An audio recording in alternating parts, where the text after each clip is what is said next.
SSC মামলার রায় বেরিয়েছে, অত্যন্ত গুরুত্বপূর্ণ রায়। ভোটের মুখে এক ধাক্কায় 23-24 হাজার শিক্ষক পদ বাতিল হয়ে গেল।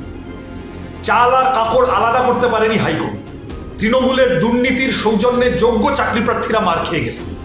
আমরা যোগ্য চাকরি প্রার্থীদের পাশে আছি প্রথম থেকে, এবং যারা চাকরি পাওয়ার কথা ছিল না, তৃণমূলকে টাকা দিয়ে সাময়িকভাবে চাকরি জুটিয়েছিলেন, তৃণমূল আশ্বস্ত করেছিল, তাদেরকে এখন বলছি, কোথায় কোন সরকারি অফিস, কোথায় কোন তৃণমূলের পার্টি অফিস, কোথায় কোন তৃণমূল নেতা আপনার থেকে টাকা নিয়েছিল, তার কাছে যান, প্রয়োজনে আমরা থাকবো, টাকা ফেরত চান কি?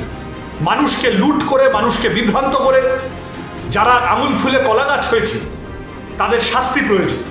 এ শুধু এসএসসি বলে নয়, টেট, অন্যান্য পিএসসি। যাদবপুরের তৃণমূল প্রার্থী টেটে নাম জড়িয়েছে, কেন্দ্রীয় তদন্তকারী সংস্থা একবার ডাকলো, গেলেন, পরের বার ডাকলো, গেলেন না, কেউ কিছু বললো না। তার মানে কি সেটিং করলো? কোন সেটিং এর বরাব হয়, কোন সেটিং এর ভরসায় তৃণমূল এই দুর্নীতি করে গেছে এতদিন? আমরা এগুলোর জবাব চাই, দুর্নীতিগ্রস্তদের শাস্তি চাই। যারা যারা চাকরি চুরিতে নাম জড়িয়েছে হয় জেলে যাবে, নয় বিজেপিতে যাবে। বিজেপিতে গিয়ে পার পাবে না, জেলে পাঠানোর জন্য লাল ঝান্ডা আছে।